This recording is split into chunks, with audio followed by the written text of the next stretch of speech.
ఓం నమ శివాయ. కార్తీక పురాణము 7వ అధ్యాయము.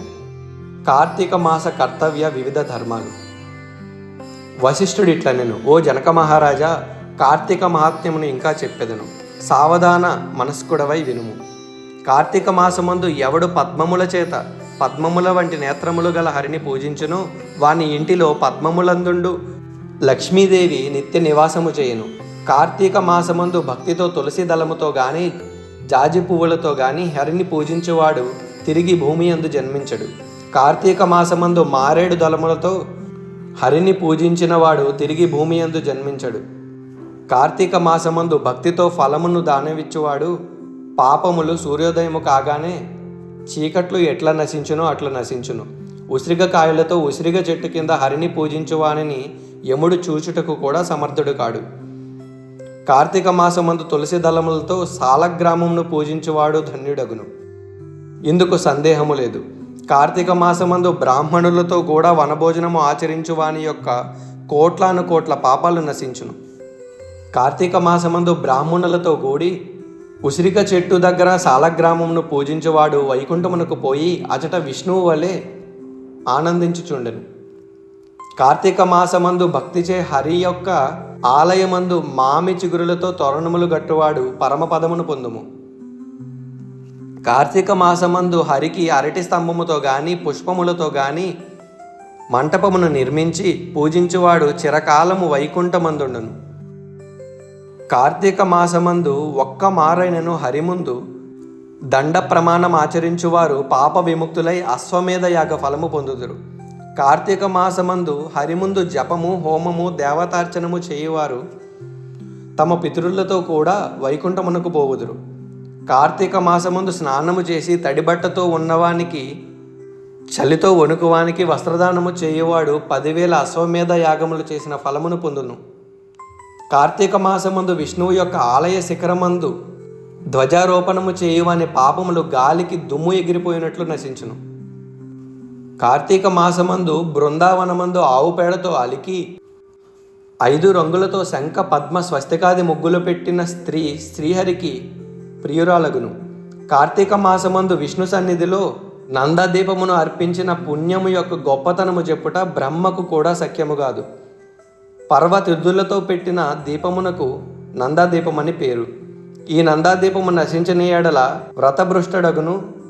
తిలలతోనూ ధాన్యముతోనూ అవిస పువ్వులతోనూ కలిపిన నందాదీపమున కార్తీకమందు హరికి సమర్పించవలయును. నంద అనగా ఏకాదశి పూర్ణిమ మున్నగు పర్వతిథుల యందు చేయున్నది. కార్తీక మాసమందు శివునికి జిల్లేడు పువ్వులతో పూజించిన వారు చిరకాలము జీవించి తుదకు మోక్షము పొందుదురు. కార్తీకమందు విష్ణువాలయ మంటపమును భక్తితో అలంకరించువారు హరిమందిరమునకు వెళ్ళుదురు.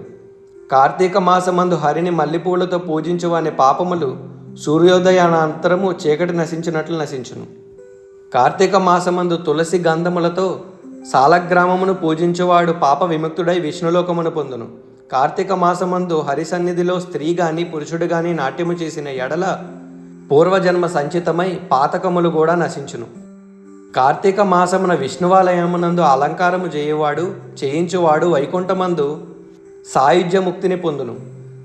కార్తీక మాసమందు భక్తితో అన్నదానం ఆచరించువాని పాపములు పెనుగాలిచే గాలికి మబ్బుల వలె విడిపోవును.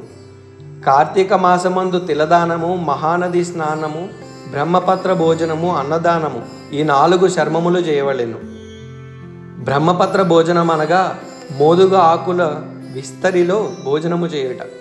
కార్తీక మాసమందు స్నానము దానము యథాశక్తిగా చేయనివాడు 100 జన్మలందు కుక్కగా పుట్టి తరువాత చండాలుడగును. స్త్రీ గాని పురుషుడు గాని కార్తీక వ్రతమాచరించని వారు ముందు ఆడిదగా జన్మించి తరువాత 100 మార్లు కుక్కగా జన్మించెదరు. కార్తీక మాసమందు కడిమ కదంబ పువ్వులతోనూ హరిని పూజించువాడు సూర్యమండలములను భేదించుకొని స్వర్గమునకు పోవును. మొగలి పువ్వులతో భక్తితో హరిని పూజించువాడు 7 జన్మలందు వేదాంగ పారంగతుడై బ్రాహ్మణుడుగా జన్మించును. పద్మములతో హరిని పూజించువాడు సూర్యమండలమందు చిరకాలము నివసించును. తాను స్వయముగా అవిసె పువ్వుల మాలను ధరించి తరువాత హరిని అవిసె పువ్వుల మాలికతో పూజించువాడు స్వర్గాధిపతి యగును. స్త్రీలు పూలమాలల చేతను తులసి దళముల చేతను కార్తీక మాసమందు హరిని పూజించిన ఎడల సర్వ పాప నిర్ముకులై వైకుంఠమును పొందుదురు. కార్తీక మాసమున ఆదివారమందు స్నానము చేసిన ఎడల మాసమంతయు స్నానమాచరించిన పుణ్యము పొందుదురు. శుద్ధ పాడ్యము నాడు, పూర్ణిమ నాడు, అమావాస్య నాడు ఈ 3 రోజులు పాత్ర స్నానము చేసిన ఎడల అశక్తునకు కూడా మాస స్నాన ఫలము వచ్చును. అందుకు శక్తి చాలనిచో 1 రోజులు తప్పకుండా మాస మహాత్మ్యమును వినినట్లయితే స్నాన ఫలము కలిగి పాపములు నశించును. దీపములను చూచి ఆనందముందు అని పాపములు నిశ్చయముగా నశించును. ఇతరులకు హరిపూజ కొరకు మనోవాక్కాయముల చేత సహాయము చేయువాడు స్వర్గమును పొందును. భక్తితో గంధ పుష్ప దీప ధూపాదుల చేత హరిని పూజించువాడు వైకుంఠమును పొందును. ఈ మాసమున హరి సన్నిధిలో జపమాచరించని వాడు భూమి యందు 7 జన్మలందు నక్కగా జన్మించును. ఇందుకు సందేహము లేదు. కార్తీక మాసమున సాయంకాలమందు హరి సన్నిధిని పురాణ కాలక్షేపమును చేయువారు వైకుంఠమును చేరుతురు. కార్తీక మాసమందు సాయంకాలమున ఆలయమందు స్తోత్రములు పఠించువాడు స్వర్గలోకమున కొంతకాలముండి తరువాత ధ్రువలోకము చేరి సుఖించును. ఇంతటితో కార్తీక పురాణం 7వ అధ్యాయం సమాప్తం. ఓం నమః శివాయ.